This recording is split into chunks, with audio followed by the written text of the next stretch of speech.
Aquaman. That's what I catch myself saying. Aquaman. That's nigga shit. Aquaman. Live Aquaman. That's there's gonna be a rapper called that now. Watch. Aquaman. Yeah, that's fine. Better than Lil Toenail. Is that a real rapper That's name? a real rapper name. That's a SoundCloud rapper, Lil Toenail. Oh God. Shut that door. Shut that door so that people don't hear all this horrible things we're gonna say. Lil Toenail. He dresses up like a foot. I'm gonna find this guy. Yeah. Look him up. You'll see it. Little toenail. Lil Toenail. Jesus Christ. It's pretty hilarious. I mean, like back in the day when I was like into hip hop, well, I still am, but like back when I was growing up, we had Humpty. Who? Humpty. Like Like Humpty Dumpty? Like the Humpty Dance. There was a song called the Humpty Dance. He was a rapper in the group Digital Underground with Tupac. Uh-huh. And his name is my God. Humpty. There's Little Toenail. Little toenail. Wow. Mike says the most random things sometimes, I swear. Like it just comes out of nowhere. It's like, With the song title, Like the words that I think is weird sounding. yeah. you know, I probably shouldn't say the title of this since we're a family-friendly podcast. But yeah. Anyways, suck. Oh, wait, never mind. I almost said. I had a Freudian slip there. Wow. Yeah. But you know something that just fascinates me. Sometimes I'll be on the Explorer feed of Instagram. That's a hole. Oh It's yeah, a rabbit hole.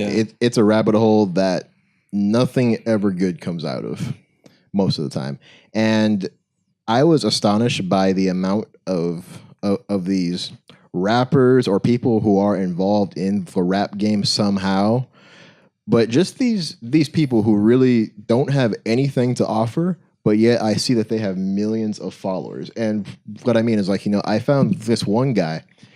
His name is Long Neck. Mm-hmm. Have y'all heard of him? Mm-mm. Well, I don't know if his name is Long Neck, but Can't take these names seriously. I'm sorry. but like pretty much, and I can't tell if this kid is just anorexic or if he has a birth defect. But like, you know, he's a teenager, but he is super skinny, and I swear his neck is like 3 neck lengths. So and I think I know who you're talking about, and I think he just did a video with that one dude that just got arrested with a super wide neck. yeah, I saw that picture. Yeah. What's these two? Yes. Yeah. They did a video together recently. Yeah. So is he a rapper too? I have no idea. The Why other is guy he- is not a rapper. That dude with nothing but neck Nothing but neck.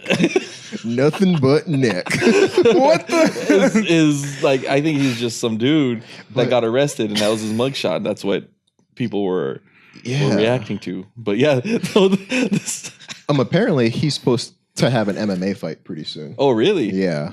But he just got arrested again. I don't know what's going on, but I just heard it. But it's like,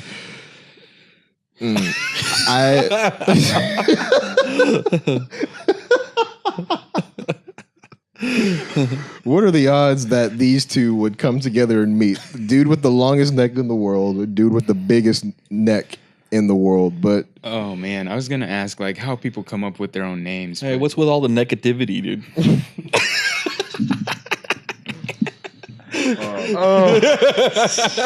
Mike? Oh my god. the energy that it takes to sustain. The mic is dropping bars is just gosh. phenomenal. But like, first off, It's a great picture. I mean, you know, I feel like the neck, it come in. Well, Daryl's dying. Yeah, but I feel like you know, a dude with a really tiny thin neck, it's like the universal symbol for being beta. You know, I mean, I would hate to be a guy who has a really thin neck because I feel like it's just like it's kind of like having skinny legs. So is And a that buff the upper same? body. Is that the opposite with the dude with? So this guy, I mean, neck? so he's all neck, but It's like his shoulders then to But ears. you can see some trap. But you could see some trap, Yeah. but like he's not jacked though. You know, I mean, Yeah. his arms and all that. He definitely doesn't train legs at all. But this has to be a like, you know, hereditary genetic thing or something because there's no reason why someone's neck should be his neck starts at his ears. Yeah. You know, it's like I don't get what's going on here. Oh yeah, but the point is that, you know, I found his Instagram and this dude has like 3 million followers and, you know, I'm always trying to figure out, okay, what does this person do? What do they bring to I the just table? thought of your joke. I'm sorry. Nothing but neck. Negativity. Negativity. But like I don't get but I don't understand like how do they reach that critical mass? And I mean, I don't understand it either, but you know what? I suppose good for them because they're utilizing, you know, certain things to their advantage. I think it's music is transcends. Music is a a pretty Is it- popular medium. music or like entertainment value. Well, it's that too. But then what's crazy is like the social media part that we know is just the tip of the iceberg. There's so much more going on out there, especially if you know collecting. Just going to Comic-Con every year. How do people find out about some of these crazy exclusives that aren't on all the main websites? There's some exclusives out there that people don't really that's not publicized, that's not marketed like all the mainstream exclusives. But people know about them and they're finding them and like people come up to us when we were selling our stuff and we're talking about things that I had no idea people were talking about regarding our products. And it's like a whole other like culture out there that we're not aware of that regarding just the collecting scene. Man, they got plugs. What do you mean? Just they know people. Yeah, that's true. That could be it. But then it's like universal. Like it's like not universal, but like different people coming asking the same type of questions. It's like I know they're getting their information from somewhere because they're asking the same questions. But it's like, how do you know about this? It's like for example, our metal fig stuff. Some of these people are talking and figuring out that there's like a lower quantity of this figure inside of the assortments. And they're figuring it out and they're talking about it. I'm sure there's all kinds of communities out there that talk about this stuff, but I thought we were pretty good at finding all these communities and getting into them and seeing what they're talking about. But it seems like there's even deeper areas to be able to explore to find this stuff. So it's crazy. I don't know what, it's like some dark web stuff. Yeah, almost. It almost seems like that. But they're tapping into a different area that we're not aware of, and I'm sure that these SoundCloud rappers are the same way. They're tapping into some culture online that just goes crazy over that kind of stuff. Yeah, I mean, that fascinates me, and it always kind of sends my mind down a rabbit hole of like, who was the person to start this? Like who was that first cancer cell that spread everything? Right? Yeah, and like from a collecting standpoint, how they figure out the quantities of assortments that we have. I'm like, damn, bro, I don't even know all that. Yeah, it's like, who are you talking to? Yeah. Do we have a mole in our company? It could be. It's possible. But then, it's not that hard to figure it out. If someone who buys things by cases, they can open them up and start counting. Then, like, as you count, like maybe the first, say 5 cases or 3, even maybe the first case, you can get a good idea of what the assortment percentages are. Mm-hmm. I think because we do weigh certain things heavier depending on what we think will sell more or sell less. Those are the kind of things you got to do to make sure that you sell out of a product when you put them on shelf. Yeah. Because you don't want, otherwise if you put too much of something that won't sell, it'll become what's called a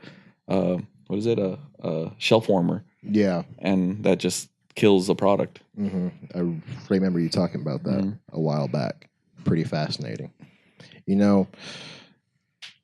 I just want to go back to this for a second. I've just been watching his computer. I've been watching his computer That's screen. the video. That's a screen grab from the video I was talking about. I just want to go back to this for just a quick second. Who would you guys rather be? Would you rather be him or would you rather be him? I'm a little torn because of this, aesthetics wise, this is not very attractive at all because if your traps and neck are too big, but you'll never be able to see the true proportions of your shoulders and arms. And then, but you'll just look like a python. Dude, it's not even his traps that are connected to his ears; it's his delts that are connected to his ears. His delts are freaking connected to his ears, and so I don't see you ever being able to fix that. However, with him, dude, he I'm sorry to say, but he looks like one of those tribes people that put the rings around their necks and they took them off. Yeah, like. Dude, he looks like a baby chicken with no hair on it. But imagine what could happen if he got into a fight with a martial artist and he got head kicked. He might actually get his head kicked off of his body. I mean, his neck is as thin as a twig. But with this though, maybe there's a way that you can compress it back down. Here's my thing though. Muscle. Here's my thing with both of them. I didn't even say it yet. Dude. No, I'm just laughing about how in depth we're going at this. Yeah, you're going pretty deep. That's some next level shit. Yeah. Damn. I haven't had to bleep Mike since episode 3. Oh. You just said neck.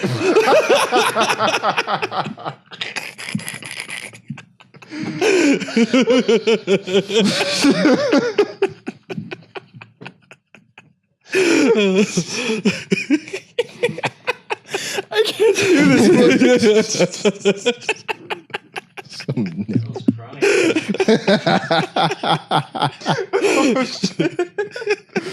That's some next level shit. Oh man, I'm gonna move my mic away. Oh man, Mike is undisputed. Mike, no, undefeated and undisputed, I must say. Oh, man. But I get it is kind of scary because that's what the people who do that neck ring thing, when they take it off, they have a problem keeping their head up. Yeah, because they were reliant, their muscles are reliant on the rings to be able to keep their head straight. But see, here's my thing with that though: is that genetic? I mean, he's thin all around. But yeah, the length of the neck is genetic, but the length, yeah. So I mean, but I don't know. I would hate to because there's nothing you can really do about that. I mean, look, if he puts on about 100 pounds of muscle, and I'm saying 100 pounds because he looks like he weighs 70 pounds. So if he does a cycle of steroids, eats him some pizza, and then does some traps, will do some Olympic lifting, some shrugs, maybe he could look proportional, but damn, that's a long neck. Giraffe boy. Man. Yeah, I mean, it's one of those things you work with what you got, right? And he's got a lot. Well, he's wearing is that Jordan or Puma? That's Jordan. Jordan. Oh. That's Jordan. Thought he was a runner. He's about as skinny as a runner.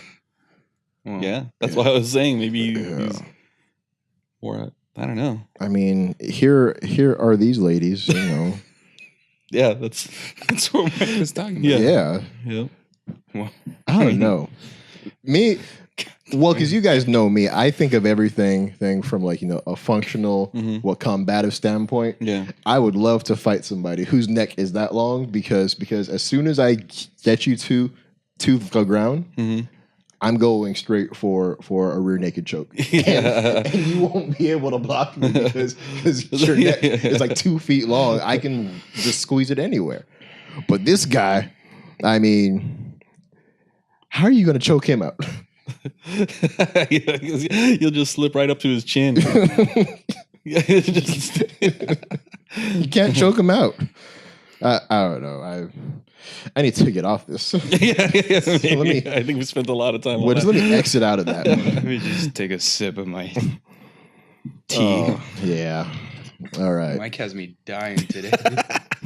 The first podcast and now the second. Damn. That was a yeah. That was. I think what made it funnier was Jordan didn't get it. I was laughing, and then as I was laughing, I heard him put 2 and 2 together. You could see the gears turning in his head as he was saying, "Oh, there's a rare cuss you just said."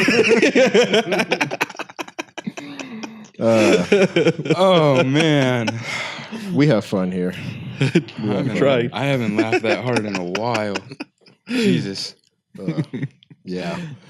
But yeah. So I don't know. It's just, yeah. I wonder why these people are able to accrue so many followers. But I guess it's just a sign of where the culture is headed right now. Yeah, I think they're that definitely that guy is tapped into the younger culture who was raised on social media. We weren't raised on social media. We were raised, prior to it. So, it's not embedded in our lifestyle as much as the younger generation is. Yeah, that makes me scared to have. I mean, and stuff. I don't know, dude, because like, I think people choose to follow other people or pages if there's some sort of, like I said, entertainment value to that. Yeah. So whether it's at their expense of laughing or like they fully embrace it, which good for them, right? Because then no one can really make fun of you if you embrace something. I don't know. Like it kind of, I would have to think that it provides some sort of like some kind of value to the people following them. Yeah. I mean, this generation's it's weird. Musical taste is way different from ours, so we can't understand why someone like that would get that many followers. I mean, right now, like these people are getting popular off of SoundCloud, which is a free app that you can just upload your music to. Yeah, it's a good way to get discovered. Yeah. Would you guys rather be be the smartest person in a dumb world, or would you rather be the dumbest person in a smart world? Oh man, I think I would want to be a dumb person in a smart world. I'd have more fun. I've tried the smart thing. You'd get so frustrated. No bueno. I'm already frustrated. Yeah. And I don't think I'm a genius, but I think I'm smarter than about 98% of people. Definitely, hands down. And it ain't fun so far. I mean, I love life, but you guys know what I'm saying. Yeah. I mean, sometimes you look at like people who, I don't know, I don't want to say that are dumb, but like simple life looks like it's more happy. I don't know if you get what I'm saying. Like, like ignorance is bliss. Well, like not if you. It's kind of a loaded. Well, you're not like. Well, I mean, along the lines that you're going, like you're not overcomplicating things. Yeah, you're not thinking too much. You're just kind of living life as it comes. Yeah. You're doing what makes you happy. Yeah, exactly. I that's how I would love to live my life. Okay, so here's an example. I think I've talked to you about it, Daryl. Like when I went to Japan, I met a couple who runs a sushi shop that's at the bottom of their house. Their house isn't huge. The restaurant only sits like 6 people, but they only work from like 11 to 3 or something, or 11 to 2, only a few hours a day serving sushi, and they make enough money to keep their rent up, to make a living, to keep their house, and the rest of the day the husband is just fishing, hanging out, living life. It's that to me feels more successful than dedicating your life to making money. You know what I mean? Yeah. Like there's some people who are that's all it's about is, and for them that's what their idea of success is. And it's all subjective, right? Yeah. To every individual. So like one person can think success looks like a big house, lots of money, fancy cars, right? Yeah. And then another person can think success is exactly what you just described, like simple living, doing things that you really enjoy, that And you being get comfortable. fulfillment. Yeah, exactly. I think at the end of the day, it's like the fulfillment aspect of it, right? Yeah. Yeah, that's how I judge it too. Yeah. So like so if going back to your question, it seems like it's just dependent on what you feel is how you want to. If you want to be successful, yeah, you can be the smartest guy in the dumb world and try to take advantage of everyone. If that's what you want to do, if that's how you feel like you want to live your life, if that's what makes you feel that you have accomplished something. Whereas, and unlike you guys being, it's like the success comes from being, for me, it's just being with everyone that's more the norm, like, being an average person in an average world and not trying to stand out too much is that, that's how I am. That's why I would rather be, probably the dumb one in the dumb world. I guess I don't know what you're dumb one in the smart world. Yeah, or whatever. Yeah, I mean, life would be more fun that way. Yeah, I ain't trying to get frustrated and stressed out by people. Yeah, and then when you have a lot of people who are super smart, that comes a lot of competition, because everyone's trying to get smarter than the next person, or have better ideas than the next person. And to me, when it's when you're just living your simple dumb life, I guess it's just an easier way of living. Yeah. I mean, if we look at it objectively and then try to answer this question, every single one of us combined compared to Elon Musk, we are idiots. Yeah. All compared to Elon Musk. Yeah. He is the next step of evolution. And we'll look at everything kind of like he's achieved already, and then everything kind of like he's trying to achieve that inevitably will make our world a better place. I'm glad I didn't have to figure out half of that stuff, man. Yeah. I mean, like, who's the smarter one, though? The person that's just there for the ride, or the one that has to come up with all that stuff? You're like, so I just sat here and I'm benefiting from this. Yeah, exactly, right? You had to stay up all night for years, working 80 hours a week, hating life. Probably be dead by the time you're 65. Right, yeah. And I'll be good. Yeah. So that's it's a double-edged sword. Yeah, pretty much. It's a double-edged sword. I agree. Well, that kind of leads into a question that I actually have. We finally got to subjects I already wrote down for once. I feel like, how can I say? Human ambition, it's really an amazing thing. It's what allows you to fight harder than you might think is possible. It's what allows you to study longer than you might think possible. It's what allows you to work harder than you might think possible. And, I feel like sometimes with ambition, there can come a point as to where you're trying to achieve so much at the expense of other things, So the question I have is, I'm sorry. Let me go back a little bit. You're trying to achieve so many things, but in order for you to get here, you might have to sacrifice something here. And so I lead into it like this. Have you guys heard of Icarus? Yeah, the guy who flies up to the sun. Yeah, so for us, the video game. Or that too, yeah. But and so he flew too close to the sun, and that story, it's so relevant to us still to this day because it's a lesson. Do you guys, how do we as a company, but then also as individuals, balance the ambition of flying closer to the sun, but making sure that we don't fly too close? My initial answer to that is when it comes to, I think you could talk about business and personal kind of mixed into one and the same. I think you don't overextend and you don't get too greedy. I think easier said than done, because I think natural ambition or drive, whatever that is always going to want to push you to get more. But at what cost then, right? Then you kind of have that saying of you can't have your cake and eat it too, right? I don't really know how true that is, and I don't know in depth I want to go in that, but just to stay on topic and kind of relate it back to everything here.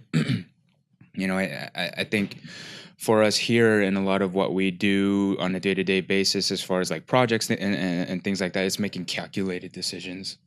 I think that we have a great team here. When we pull all minds together in one room, we're able to kind of see or identify different avenues of what's possible, what's not, and kind of weigh out like the pros and cons of every single thing. So far, it's worked out for us pretty well as far as not overextending. And then I think individually, it's the same thing. I think for anything that you want to go after yourself, I think, you have to have that drive. You have to have that ambition that will continue to push you through different circumstances. But at the end of the day, knowing when to kind of pull yourself back, also understanding you're going to have to sacrifice things here and there along the way. Mm-hmm. Right. When it comes to like career, I've seen people who will step all over other people to get to where they want to be. Famine mentality. Yeah. So like, and especially, it's especially annoying to me, and when it happens within the workplace. So say like someone here is looking at an opportunity to move up, and to do that, they throw other people under the bus to get there. Yeah. And I hate that, because there's other ways around, to do it. The sad thing is that happens more often than not. Yeah. And it sucks. And, the guys who really know how to do this well, always cover their tracks, but everyone around them that's affected by it knows what they're doing. Mm-hmm. And you can't really do anything about it, because there's really no way to pinpoint it. And there's no way to bring it up, because it's just, that's just the way they set it up for themselves. Mm-hmm.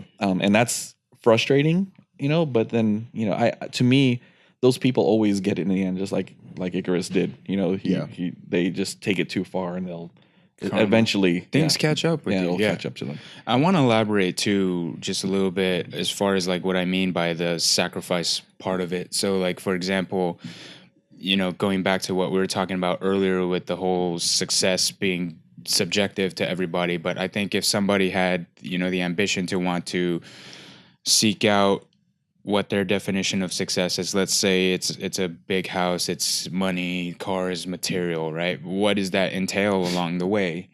You're probably, if you have a family, you're probably not going to be seeing them, as much, because you're going to constantly either be on the road, or you're going to be working like out of the office, things like that. Friends, forget about it, because you might have a close circle of friends that you really trust, but you never know who's going to be there for you or who's just using you. Mm-hmm. Right back to what we were just talking about, Elon Musk and the guy that just kind of hangs around there, right? So like, you never know, and those are the things that, like, if that's if that's what you want to accomplish out of life, that's what you're gonna have.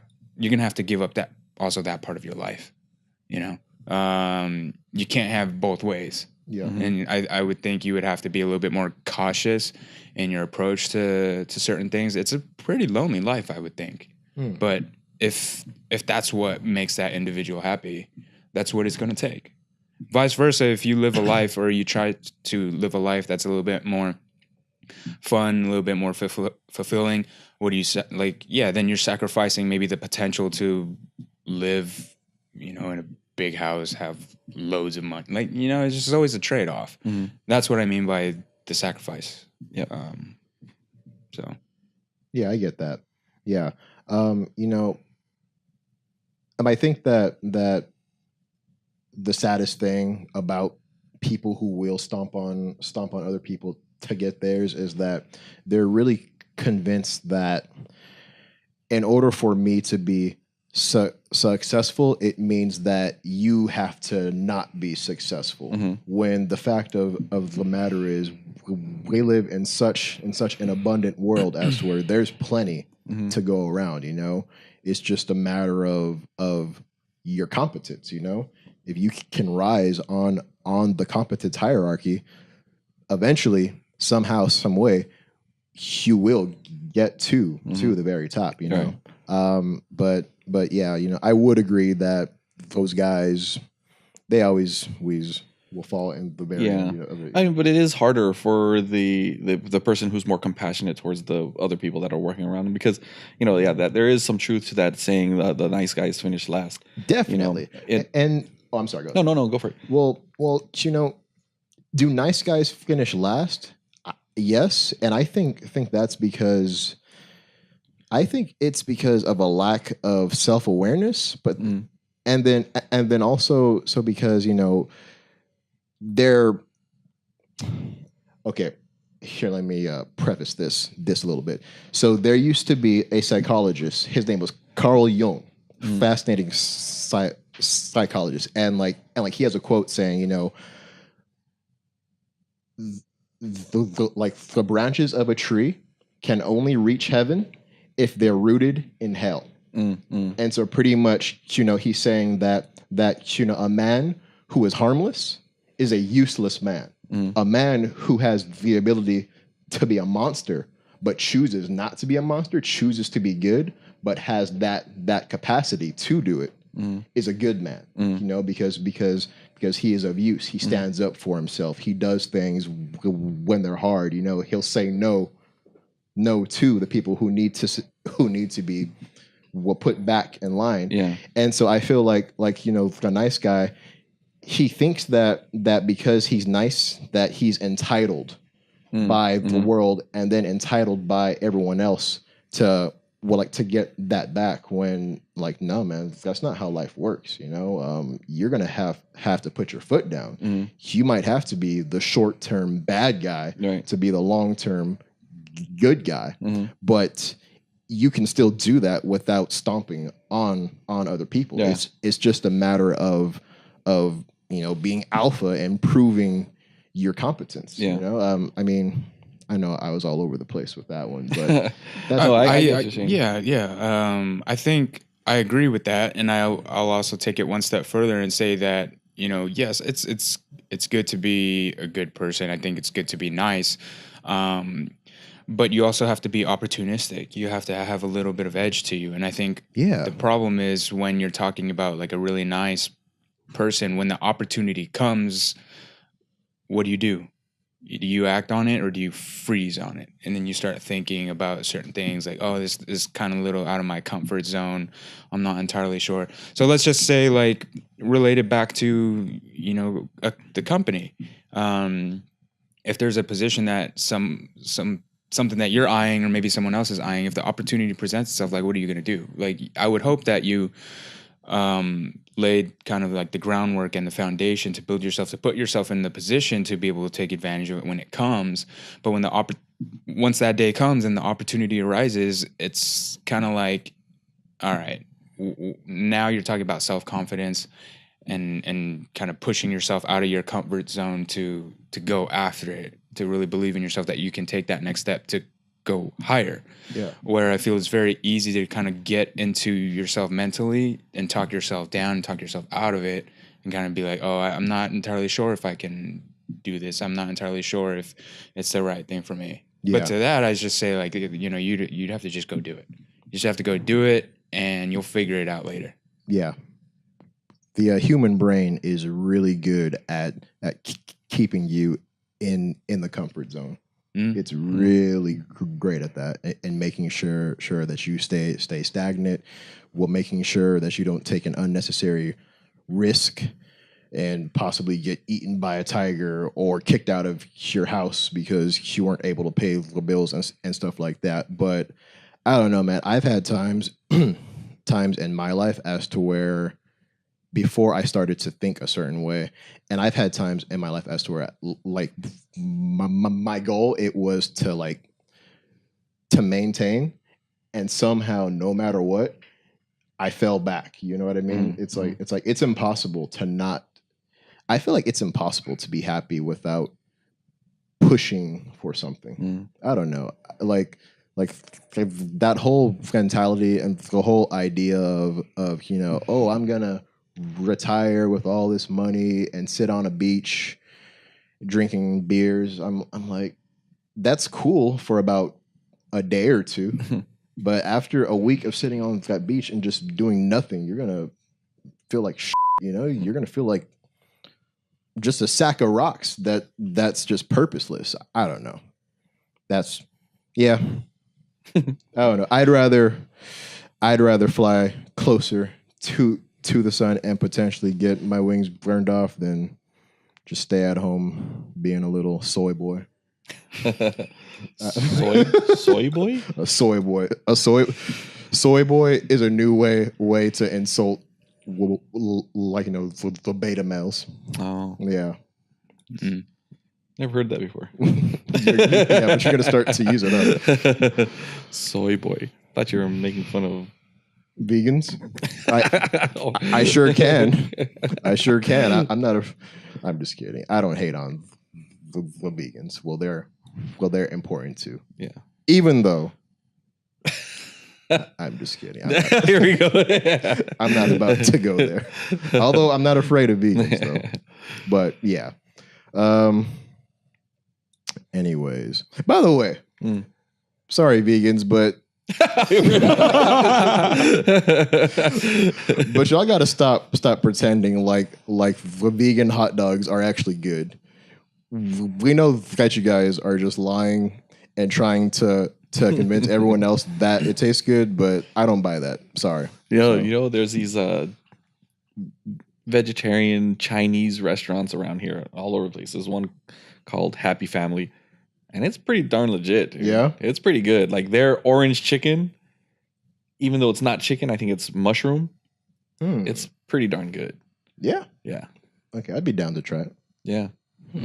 It's yeah. I mean, I thought it was really good. Actually, I was pretty. And sometimes I even crave it because it was that different, but it was that good. Yeah. Oh, interesting. Yeah. But I'm far from being vegan. I mean, give me legit chicken over that for sure, but it's still really good because it's you can't really call it chicken because it really doesn't 100% taste like it. Yeah. You know what I mean? You know it's different. Yeah, but it's still good. Like if they were to call it just like I don't know, crunchy orange Chinese food, I'll be fine with it. They didn't have to try to call it. It's a the fact that they call it chicken. Yeah. Makes everything better. I guess so. It's like, you know, I don't know. It's like almost like trying to give excuses for someone who's non-vegetarian to try it. And so, but they're trying to convert you. Yeah, that's what it seems like when they do that because, you know, who that's a meat eater is going to want to go to a vegetarian Chinese restaurant on their own. Yeah, unless they say, okay, this tastes like chicken. If you really want to try it, come in. Yeah, check it out. Yeah, I mean, I would say, yeah, it tastes good, but this also tastes like chicken, and it is chicken. Yeah, exactly. You know, yeah, they're cool. As long as they're not, you know, those crazy, like a militant style of vegans and vegetarians. Those ones who but you'll click on their Insta bio and they'll have the vegan warrior or something, or vegan Christian bodybuilder, this and that, and I'm like, is that part of your identity? You know, I don't know. Whatever. Anyways, well, Mike has a meeting to go to. We all got stuff to do, so that was kind of a quick fun one. We spent about 20 minutes. We're talking about neck anatomy. Man, I lost my today. Oh, that was a good one. Yeah. And we hope that you guys enjoyed this one just as much as we did. So if you just so happen to have, be sure to like and subscribe. Send this to a friend. Let everybody know. We're trying to grow these numbers up. We can't do it without the help of all of you. So help us out, and we will keep on cranking these things out because we love what we do, guys. Yeah, we do. Yeah, I think you can tell. If you're watching, I think you can tell. Oh yeah. That was a good one. So we will see you guys next week. Why am I holding this mic as if I'm about to start spitting bars? I'm Jordan. I'm Daryl. Till next time, I'm Mike. With a little lisp in it. Did you get it? I got it now. I got it. We'll see you guys next time.